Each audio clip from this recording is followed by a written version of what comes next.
Presented by INTEGRA Technologies, this episode of the Principles of Joint Integrity series will be centered on an issue that continues to plague the energy industry, the galling of threaded fasteners. So, first things first, what is galling? The technical definition is that it's a form of material wear during sliding in which macroscopic transfer of material is driven by adhesion. In practice, however, galling is something virtually everyone has encountered. It's stuck nuts and seized bolts. It normally happens when you go to break them out and they won't budge. It's more than just friction or debris. They act as one part.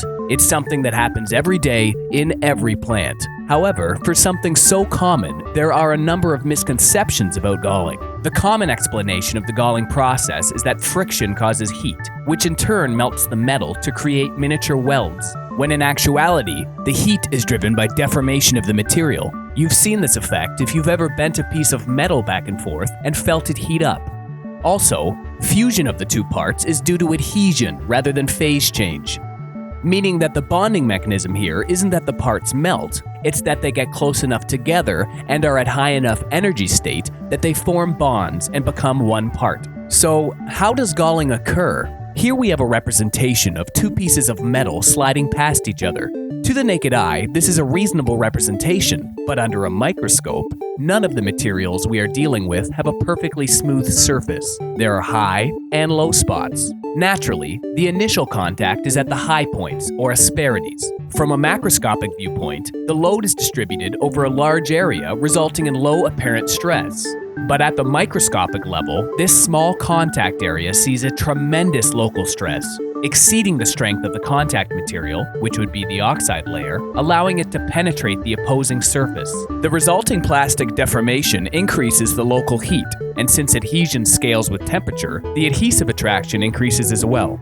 As the materials start to move past each other, the embedded asperity begins to move and build up material due to both geometry and adhesion, and a lump begins to form. The lump then continues to grow, and eventually is large enough to penetrate the protective oxide layer and damage the underlying bulk material. In the earlier stages, most of the interaction is limited to the brittle oxide layers, but brittle fracture rarely produces the kind of conditions conducive to galling. So the fact that we are now deforming the ductile base metal is not a trivial one.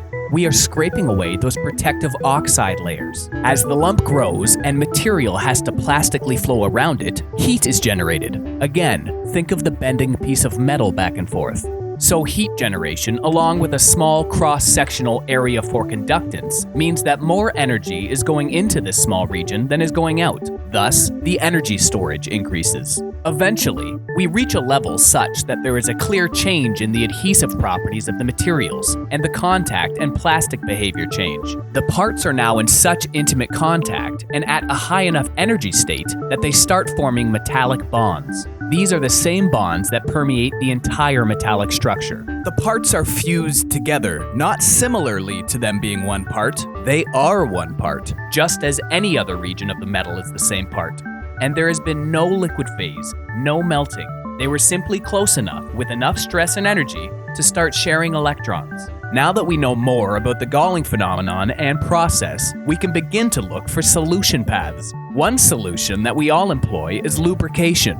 Liquid and grease-based lubricants form a film thicker than the asperities, preventing metal-to-metal contact. However, these lubricants evaporate slowly over time, reducing their effectiveness. Solid lubricants work well even when dry, but unlike liquids, they cannot reflow into areas where they have been scraped away. After sliding between two surfaces, the solid lubricant will be worn away to expose bare metal asperities. As for other solution paths, we can alter the geometry to lower stress, change the surface finish to limit asperities, change the friction to reduce contact, limit the ductility, look into ideal oxide layers, find material combinations that result in low adhesion, or remove the load from the bolt before you turn the nut. Visit blackhawkep.com to learn how. We hope you enjoyed this edition of the Principles of Joint Integrity. Be sure to stay tuned for our future episodes.